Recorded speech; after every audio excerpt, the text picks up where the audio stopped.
Hi, this is Greg Albrecht for Christianity Without the Religion. I'm here with Brad Jersak from British Columbia. Yep.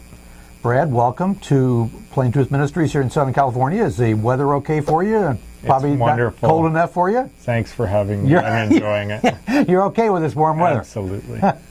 Brad is the author of Her Gates Will Never Be Shut. And I got to tell you that you need to read this book, because chances are you have some kind of a warped, twisted, odd idea about hell. And I say that odd, twisted, warped in terms of who God really is.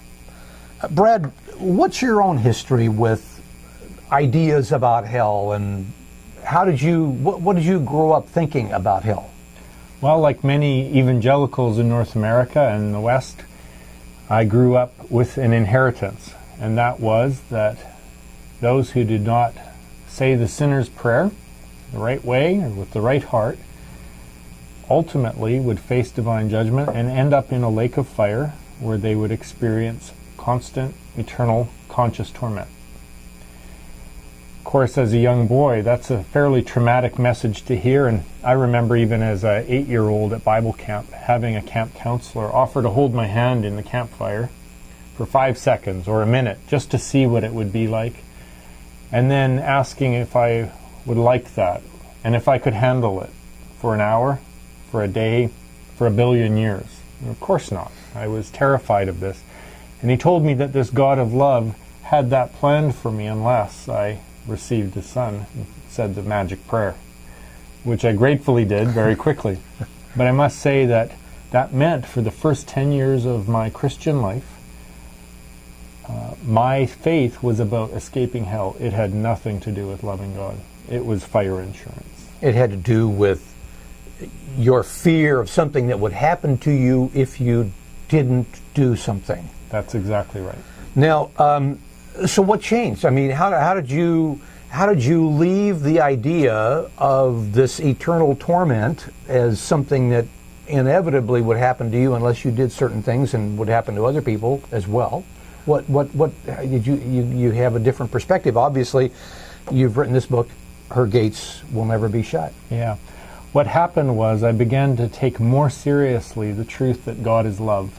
And I began to see that a God who claims to be love and sent someone as beautiful as Jesus Christ to also be someone who would be guilty of crimes far worse than Hitler was not a mystery, it was a direct contradiction. And as the love of God and as the life of Christ began to impress itself on me more and more, I thought, I need to seek the Scriptures again. And what I found was that this God who is love has given us much more hope than that message of fear did. So you found that hope not just from your opinion, but you found it in the Bible. In the Bible itself, in the New Covenant, both as it's prophesied in Jeremiah, as it's played out in Jesus, and as we see it fulfilled in the book of Revelation, where we find that the gates will never be shut. And that's the name of your book, Her Gates Will Never Be Shut. And maybe as a little tease, and by the way, you need to buy this book. We're going to give you information on our website. You can click to find it. Amazon.com, of course, will have it. You need to get this book if you or a loved one have any kind of overriding, oppressive fear of the judgment.